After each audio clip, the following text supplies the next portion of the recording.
नमस्कार दोस्तों, हर रोज़ की तरह आज भी आपके सामने हूँ। हर रोज़ आपको बताता हूँ कि इस अखबार में क्या छपा क्या छिपा। अखबारों का बंडल मेरे पास होता है। हालांकि कल छुट्टी थी शायद, इसलिए बहुत कम अखबार आए हैं। 12 अखबार मेरे पास आते हैं, आज 6 अखबार हैं। इन अखबारों में, ज़्यादातर अखबारों में या हर अखबार में प्रधानमंत्री के भाषण की हेडलाइंस और प्रधानमंत्री के भाषण से पन्ना रंगा हुआ है। और वो भाषण आप सुन चुके होंगे कई बार, दिन भर चैनलों पर। उस भाषण में क्या खास है और क्या खास नहीं है, उसका जिक्र मैं आगे करूंगा, क्योंकि वहां चीन का जिक्र उस तरह से नहीं है जो चीन आज भी घुसकर बैठा हुआ है। 2 महीने से ज्यादा गलवान वैली के उस संघर्ष के हो चुके, लेकिन कहना ये बात कि हम दुश्मन को सबक सिखाएंगे और दुश्मन को हमारी सेना जवाब दे रही है, और दूसरी बात, सेना ने तो जवाब दिया, शहादत भी दिया। प्रधानमंत्री क्या कह रहे हैं? और 2 महीने के बाद भी चीन घुसपैठ करके वहीं बैठा है जहां था 2 महीने पहले या 3 महीने पहले या 2.5 महीने पहले।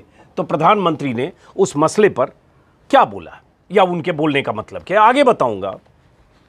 उससे पहले बुरी खबर जो उत्तर प्रदेश से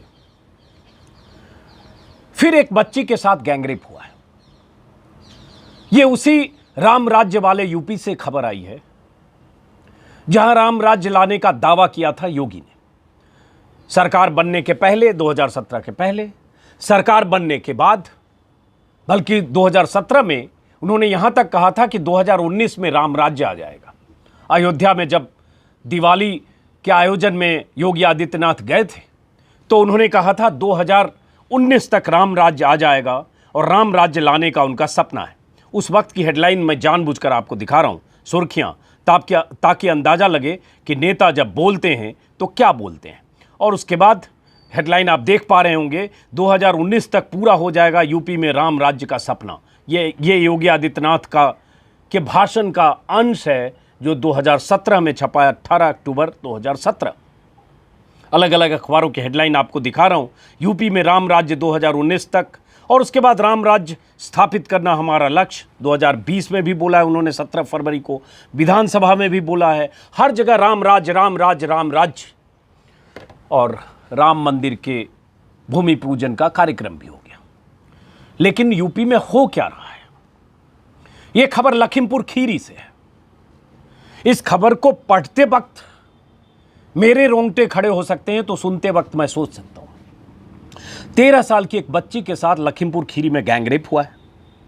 कहा जा रहा है उसकी आंख फोड़ दी गई, जुबान काट दी गई, उसकी लाश को गन्ने के खेत में फेंक दिया गया और लाश को घसीट कर ले जाया गया।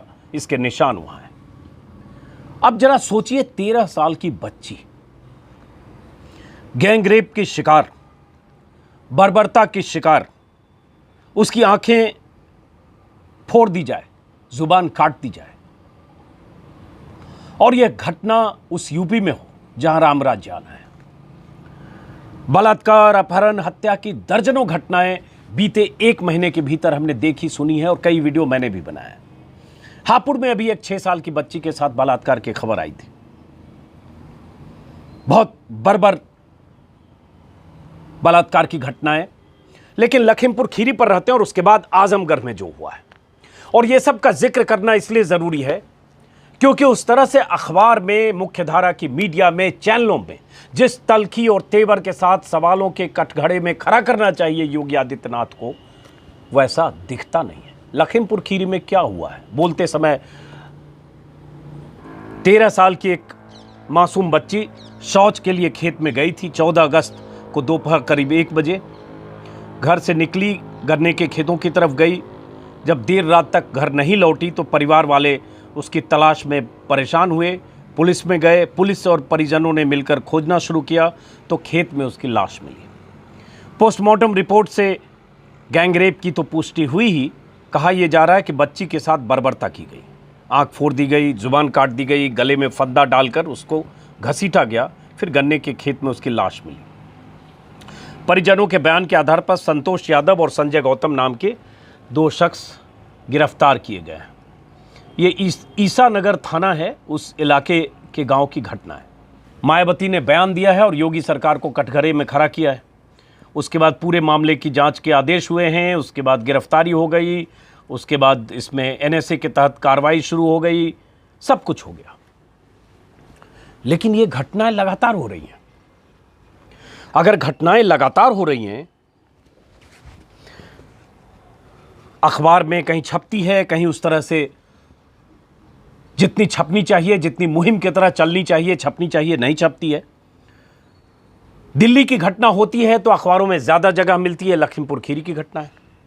और हाल के दिनों में मैंने यूपी में कई ऐसी घटनाएं देखी है, सिंगल कॉलम दिल्ली के अखबार में छपी और कई बार पता भी नहीं चला, वेबसाइट से पता चलेगा। हत्या, बलात्कार, लूट, क्या कुछ नहीं हो रहा है यूपी में।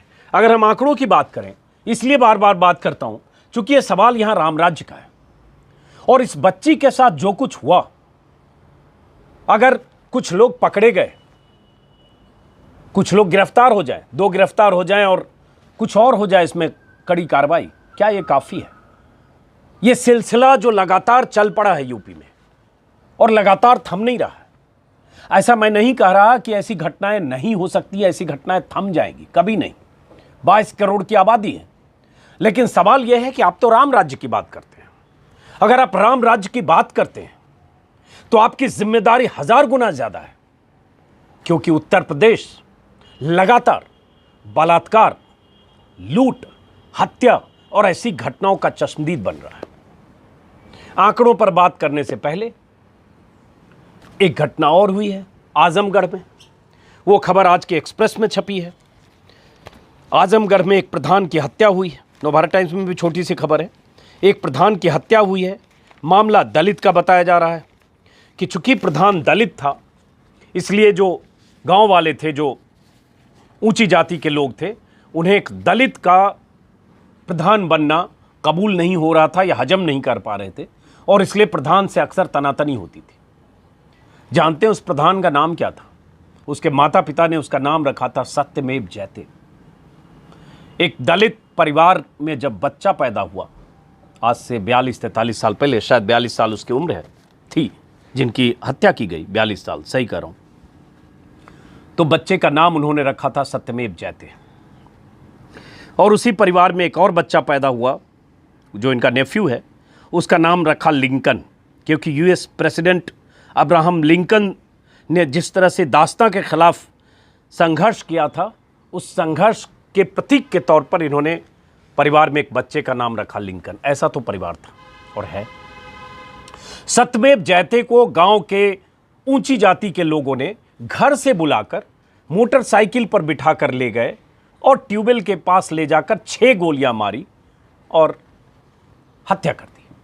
कहा यह जा रहा है कि चूंकि वो एक दलित प्रधान थे, इसलिए ऊंची जाति के लोगों से अक्सर उनका टकराव होता था, क्योंकि वो कई ऐसी चीज़ें जिस पर वो चाहते थे दस्तखत कर दें या प्रधान के अधिकार को कॉम्प्रोमाइज़ कर दें, जो करने को तैयार नहीं होते थे।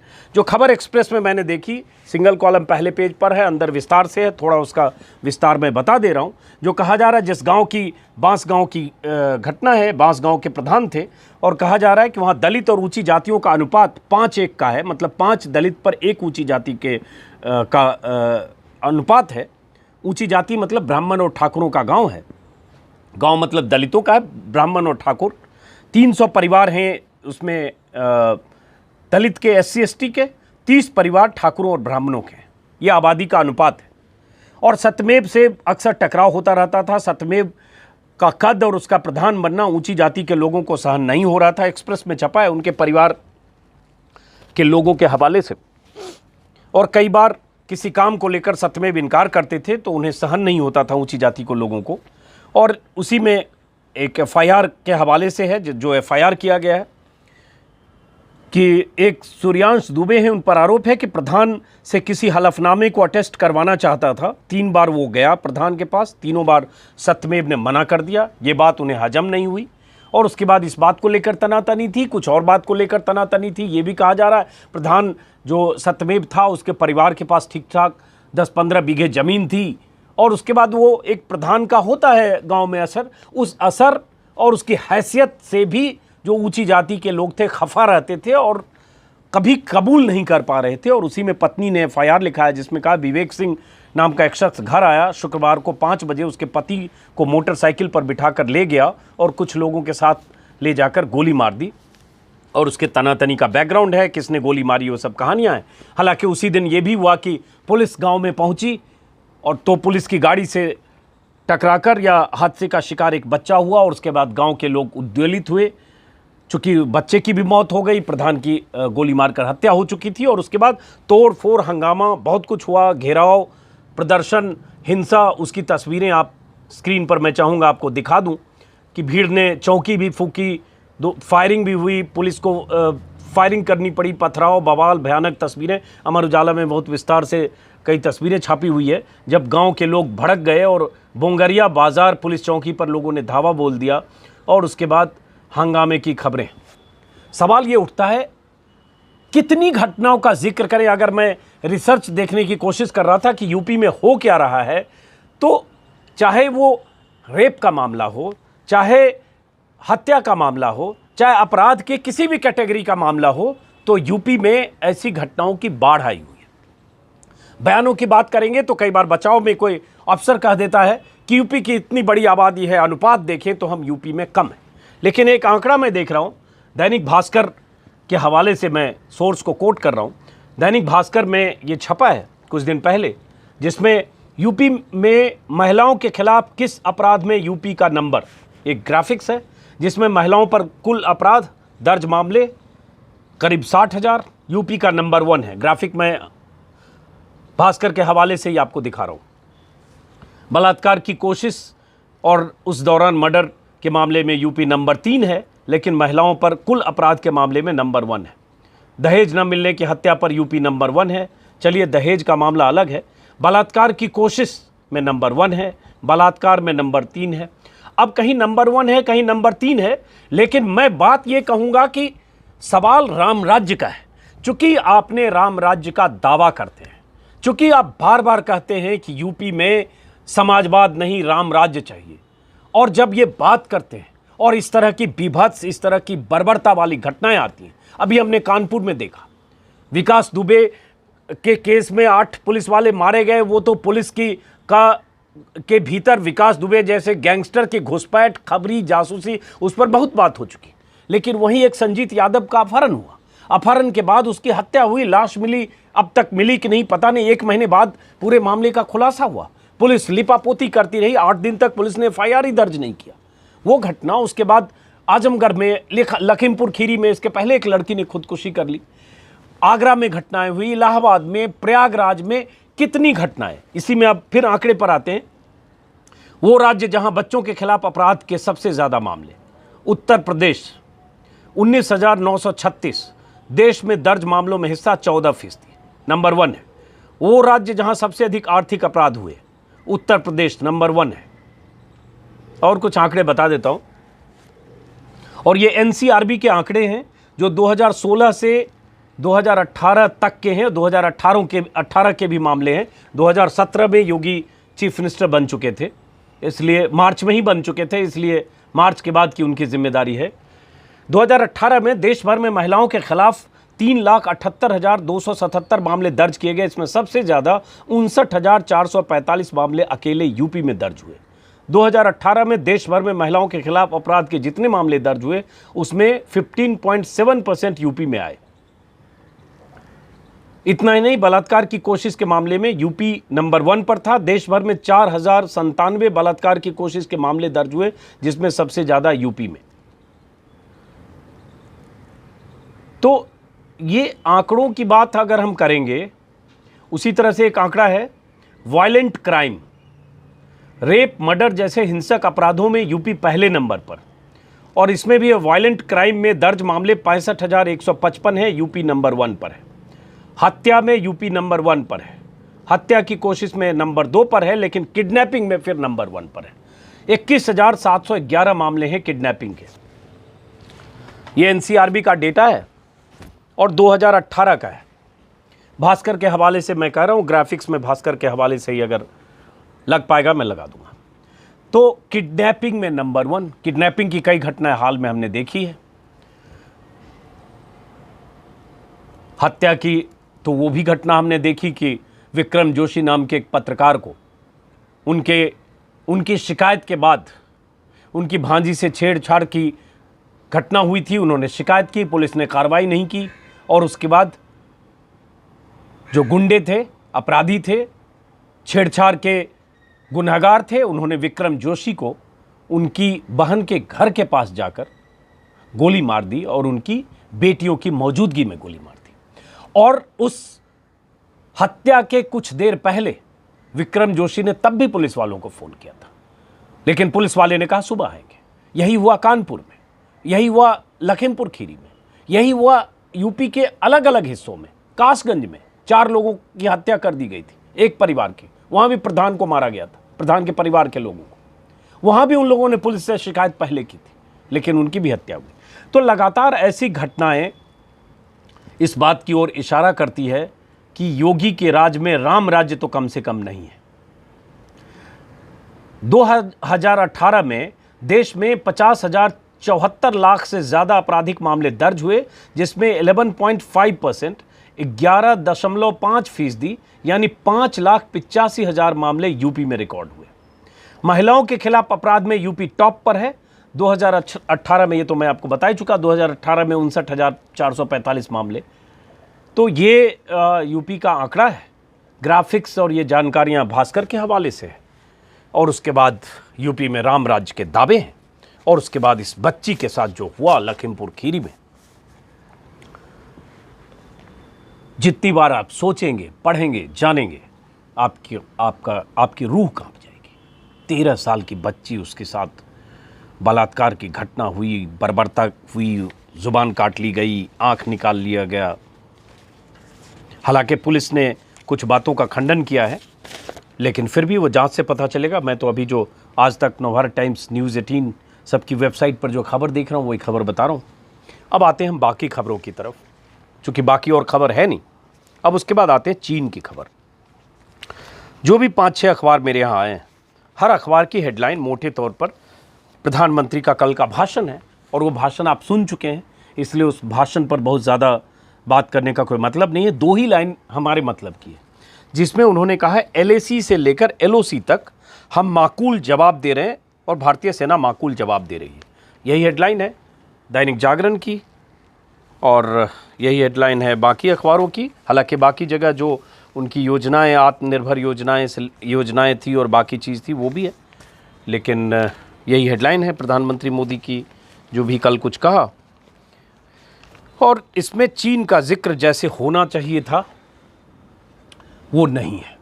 अब सवाल उठता है कि चीन कितने दिनों से घुसपैठ करके चीन बैठा हुआ है। 15 जून को गलवान वैली में खूनी संघर्ष हुआ, हमारे 20 जवान शहीद हुए। भारत सरकार का दावा है कि चीनी तरफ भी 40 जवान उनके भी शहीद हुए। चीन ने खंडन किया, लेकिन चलिए हम मान भी लेते हैं। तब से अब 2 महीने हो चुके हैं और चीन की घुसपैठ LAC के इस पार या गलवान वैली में या पैंगोंग इलाके में उससे भी 1 महीने पहले का मामला है, मई का मामला है। मतलब उसके 3 महीने से ज़्यादा हो चुके हैं। लेकिन अभी भी चीन न पैंगोंग खाली कर रहा है, न गलवान के कुछ इलाके में, डेप्सोंग से लेकर अलग अलग इलाके में चीन की घुसपैठ अभी भी बनी हुई है। लेकिन किसी अखबार में ये सवाल प्रधानमंत्री से नहीं पूछा गया। अगर प्रधानमंत्री कहते हैं LOC से लेकर LAC तक देंगे माकूल जवाब, तो दीजिए, कौन रोक रहा है? दीजिए जवाब और देश को बताइए कि ये जो घुसपैठिए बैठे हैं, चीनी फौज ने जो फिंगर 4 से फिंगर 8 के बीच पैंगोंग पर कब्जा कर रखा है, वो कब वहां से खदेड़े जाएंगे, वो कब वहां से पीछे जाएंगे, ये कौन बताएगा? क्योंकि जब आप ये कह चुके हैं 19 जून को ऑल पार्टी मीटिंग में कि न कोई घुसा है, न कोई घुस आया है, न हमारी पोस्ट पर किसी ने कब्जा किया है, उस बयान को लगभग 2 महीने होने जा रहे हैं। 3 दिन बाद 2 महीने हो जाएंगे। वहां घुसा भी है, घुस भी आया है, पोस्ट पर कब्जा करे या ना करे, लेकिन जो भारतीय दावेदारी वाला 8 किलोमीटर का स्ट्रेच है पैंगोंग का, वहां पर उसने कब्जा किया हुआ है। वो इलाका जहां भारतीय सेना पेट्रोलिंग करती थी। ये कहकर नहीं छोड़ सकते कि वो नो मैंस लैंड है, वो विवादित है। विवादित हो चाहे नो मैंस लैंड हो चाहे कुछ हो, हम उस पर दावेदारी जताते हैं। हमारी सेना पेट्रोलिंग करती थी, वहां चीन ने कब्जा कर रखा है, चीन ने मोर्चेबंदी कर रखी है, चीन का परमानेंट स्ट्रक्चर है, हजारों सेनाओं की तैनाती है और चीन भारतीय सेना को नहीं जाने दे रहा है। चीन से 5 बार बात हो चुकी है, कमांडर लेवल पर 5 या 6 बार बात होने के बावजूद चीन पीछे नहीं हट रहा है। हेडलाइन से आपको पता नहीं चलेगा 2 महीने में चीनी सेना पीछे हटी, चीनी सेना पीछे हटने को तैयार नहीं, चीनी सेना पीछे हट गई, पीछे हटने को तैयार नहीं, चीनी सेना अजीत डोभाल से बातचीत के बाद पीछे हट गई, फिर खबर आई चीनी हटने को तैयार नहीं। दरअसल चीनी सेना नहीं हटी है। आज सिर्फ टेलीग्राफ ने इसको हेडलाइन बनाया है। हेडलाइन मैं नीचे टेक्स्ट आपको लगा रहा हूं, तस्वीर के साथ नीचे एक तस्वीर है। प्रधानमंत्री मोदी जब लाल किले से भाषण दे रहे हैं, उस भाषण के वक्त क्लोजिंग जो उनका चेहरा जो जिस ढंग से उन्होंने साफा बांध रखा है, और जाहिर है कोरोना की वजह से उन्होंने मास्क की तरह उस साफे का इस्तेमाल कर रखा है, वो तस्वीर छापा है और एक तरह से कहा है कि प्रधानमंत्री की ज़ुबान, इस हेडलाइन का मतलब यही है, मुंह तोड़ जवाब दिया लेकिन ज़ुबान चीन पर बंद।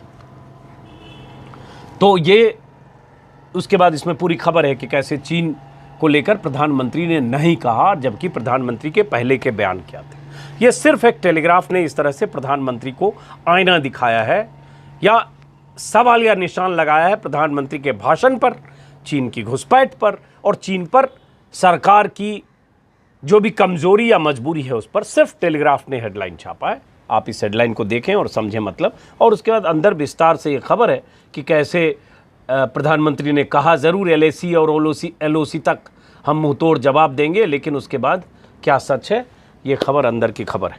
तो दोस्तों फिलहाल इस वीडियो को, चूँकि और कोई खबर ऐसी है नहीं, धोनी की खबर सब जगह छपी है जो आपको पता होगी, उसके बाद ऐसी कोई खबर मुझे दिखी नहीं, तो इस वीडियो को मैं इस तकलीफ़ के साथ यहीं ख़त्म करता हूँ कि आप सब अपने भीतर आक्रोश जगाइए कि यूपी में राम राज्य ऐसे नहीं आएगा और ये भक्ति से बात नहीं चलेगी। मैं जानता हूं जब मैं ऐसे वीडियो डालता हूं बहुत लोग नाराज़ होते हैं। क्या आपको नाराज़गी योगी सरकार पर नहीं आती है? क्या आपको नाराज़गी उस सिस्टम पर नहीं आती है? क्या आपको नाराज़गी सरकार के उस मशीनरी की नाकामी पर नहीं आती है, जहां बच्चियां शिकार हो रही है, जहां फिरौती ली जा रही है, जहां अगवा हो रहे हैं लोग, जहां हत्याएं हो रही है? आपकी नाराज़गी इस पर आती है कि इस पर सवाल क्यों? तो मैं कहूँगा अफसोस है। इस वीडियो को यहीं ख़त्म करता हूँ, बहुत गर्मी भी है। अगर आपने सब्सक्राइब नहीं किया है तो सब्सक्राइब करेंगे, मुझे अच्छा लगेगा। फिलहाल नमस्कार।